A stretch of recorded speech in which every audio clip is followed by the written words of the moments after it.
इस्लामाबाद में बैठकर तमाशा नहीं देख सकता। ट्रंप मोदी की मुलाकात के बाद पाकिस्तान में बड़े बदलाव की मांग उठी है। जानेंगे क्या चल रहा है यहाँ पर। तो वहीं दूसरी तरफ भारत तेजी से इकोनॉमी के मामले में बढ़ता हुआ भी दिख रहा है। यहाँ बहुत सारी चीजें एक साथ चल रही हैं। हमेशा की तरह जानने को मिलेगा बहुत कुछ। आइए जानते हैं इन खबरों को विस्तार से। भारत के प्रधानमंत्री नरेंद्र मोदी ने हाल ही में अमेरिका का दौरा किया है। इस दौरे ने दुनिया भर का ध्यान खींचा है। खास तौर से पाकिस्तान की चिंता इस दौरे से बढ़ी है। इसकी एक बड़ी वजह पाकिस्तान और अमेरिका के रिश्ते का हालिया समय में अनिश्चितता का दौर में होना। पाकिस्तान ने अमेरिका और भारत की नजदीकी पर चिंता जताई है। खास तौर पर डोनाल्ड ट्रंप की ओर से F-35 फाइटर जेट भारत को देने के ऑफर से इस्लामाबाद की टेंशन बढ़ गई है। पाकिस्तान के अखबार डॉन ने रविवार को अपने संपादकीय में इस पर चर्चा की। डॉन के मुताबिक अमेरिका ने पाकिस्तान से 2008 के मुंबई हमलों पठानकोट घटना के दोषियों को सजा देने की मांग की। इतना ही नहीं, पाकिस्तान विरोधी एस पॉल कूपर को दक्षिण और मध्य एशिया के लिए अमेरिकी प्रतिनिधियों के रूप में नामित किया गया है। इससे पाकिस्तान को लगता है कि उसे अमेरिका के लिए अपनी उपयोगिता फिर से साबित करनी होगी। पाकिस्तान का मानना है कि भारत अपनी आर्थिक ताकत का इस्तेमाल पाकिस्तान पर दोष मढ़ने के लिए कर रहा है। ऐसे में पाकिस्तान को अपनी विदेश और सुरक्षा नीतियों पर पुनर्विचार करने की आवश्यकता महसूस हो रही है। अमेरिका में ट्रंप प्रशासन के आने से पाकिस्तान और अमेरिका के रिश्तों में अनिश्चितता का माहौल बन गया है। ये स्थिति पाकिस्तान के लिए चिंता का विषय है। हाल ही में हुई कुछ घटनाओं ने इस चिंता को और बढ़ा दिया है। यहाँ तक कि पाकिस्तान के विदेश कार्यालय को डोनाल्ड ट्रंप और भारतीय प्रधानमंत्री नरेंद्र मोदी के बीच हुई बैठक के नतीजों पर सार्वजनिक रूप से चिंता भी व्यक्त करनी पड़ी है। पाकिस्तान की सबसे बड़ी चिंता अमेरिका की ओर से F-35 जैसे एडवांस सैन्य तकनीक देने का प्रस्ताव है। इससे पाकिस्तान की राष्ट्रीय सुरक्षा पर असर पड़ सकता है। मोदी ट्रंप का संयुक्त बयान में पाकिस्तान से 2008 के मुंबई और पठानकोट हमले के जिम्मेदार लोगों को सजा देने की मांग की गई है। बयान में यह भी कहा गया कि पाकिस्तानी क्षेत्र का इस्तेमाल आतंकवाद के लिए नहीं होना चाहिए। पाकिस्तान ने इन संदर्भों को एक तरफा और भ्रामक बताया।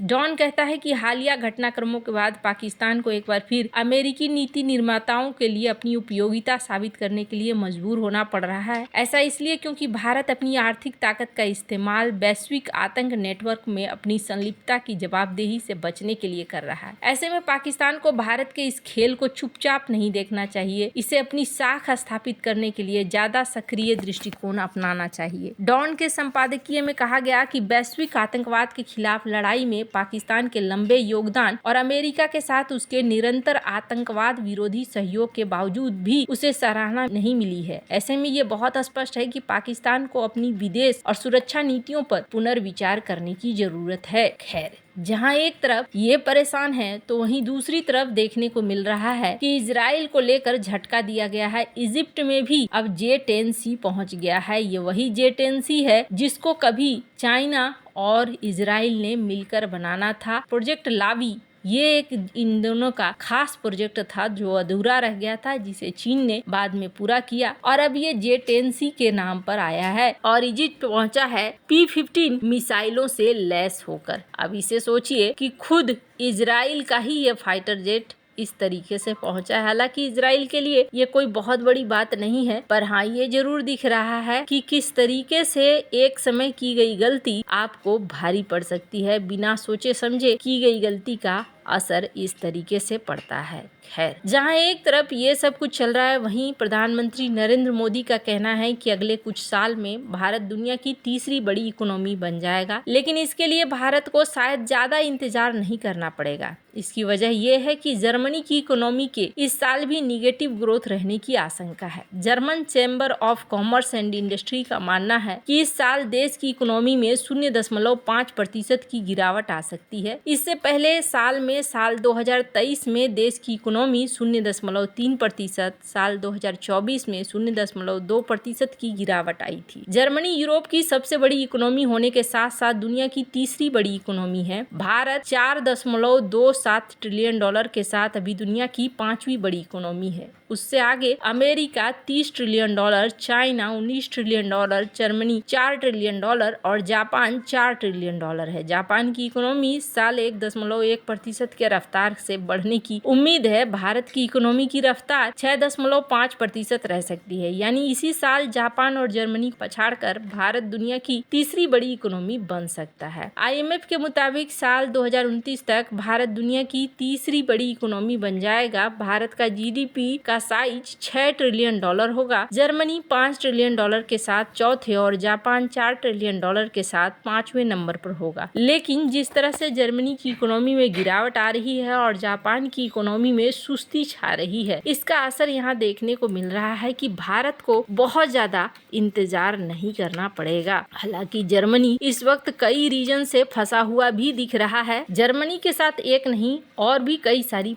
प्रॉब्लम्स हैं, जैसे कि जर्मनी में स्किल्ड वर्कर की बड़ी कमी देखी जा रही है और काम करने के लिए सही तरीके के लोग भी नहीं मिल रहे हैं। एक समय था जब जर्मनी ने उस समय को गंवा दिया है। साथ ही साथ अभी और भी चीजें हैं जो यहाँ पर होने को जा रही हैं, जैसे कि टैरिफ की मार, और टैरिफ के मार के बाद पॉलिटिकल तौर पर भी चीजें यहाँ सही नहीं रहने वाली है। माना जा रहा है कि पॉलिटिकल तौर पर जर्मनी के अंदर अनिश्चितता गहरा रही है। स्क्रीन पर आप देख सकते हैं, यहाँ पर फेमस कार कंपनी ने 1900 जॉब्स की कट करी है और जैसे जैसे इलेक्ट्रिक व्हीकल के मार्केट में डिमांड को लेकर यहाँ बदलाव देखा जा रहा है, वैसे वैसे जर्मनी में असर भी दिख रहा है। यूरोपीय यूनियन में एक जमाना था जब 2 ही देश थे जिन्हें ताकत माना जाता था, और एक था फ्रांस जो कि सैन्य ताकत के मामले में सबसे ज्यादा ताकतवर माना जाता था। वहीं दूसरा जर्मनी था जो अर्थव्यवस्था के मामले में बहुत ही ज्यादा ताकतवर माना जाता था। लेकिन आज एक ऐसा सीन आ गया है जहां पर ये दोनों ही देश मुश्किलों का सामना कर रहे हैं। पॉलिटिकल स्टेबिलिटी अभी यहाँ पर नहीं है और ये विरोध धीरे धीरे बढ़ता ही जा रहा है, जो दोनों देशों की स्थिरता के लिए बहुत बड़ा खतरा है। खैर, भारत के लिए अच्छी बात यह है कि इन सारी बाधाओं के बीच में भी भारत बहुत तेजी से ग्रोथ की तरफ बढ़ रहा है। पर हाँ, एक मुश्किल अभी भी भारत के सामने आएगी और वो है कि भारत टैरिफ को कैसे हैंडल करता है। वो एक बहुत बड़ी चीज है जो निकल कर सामने आने वाली है। टैरिफ को हैंडल करने के लिए भारत को बहुत सारी चीजों को देखने की जरूरत पड़ेगी। जिस तरीके से जैसे को तैसा वाला टैरिफ लगाने का ऐलान डोनाल्ड ट्रंप ने किया है, भारत के अंदर अमेरिका की कुछ चीजें हो सकती हैं महंगी हो जाएं और अमेरिका के अंदर हो सकता है भारत की कुछ चीजें महंगी हो जाएं और दोनों ही देशों पर इसका असर भी पड़ेगा। पर भारत को इन चीजों का ध्यान रखते हुए एक विन विन सिचुएशन बनाना होगा ताकि भारत के ऊपर बहुत ज्यादा असर न पड़े। जैसे यूरोपीय देशों की अर्थव्यवस्था उनकी गलतियों की वजह से डूबता हुआ नजर आ रहा है, वैसा ही कहीं आगे भी सीन न बने। क्योंकि एक कारण ये भी है कि जर्मनी में खुद की बहुत सारी समस्याएं थी, लेकिन उन समस्याओं को इग्नोर करते हुए जर्मनी ने अमेरिका का सुना और यहाँ पर इन्होंने यूक्रेन युद्ध में पैसा लगाया, जिसका असर भी देखने को मिल रहा है। वैसे आपको क्या लगता है, इन सब मामले में आपकी क्या राय है? कमेंट कर जरूर बताएं। जल्द मिलते हैं अगले वीडियो में नई खबर के साथ।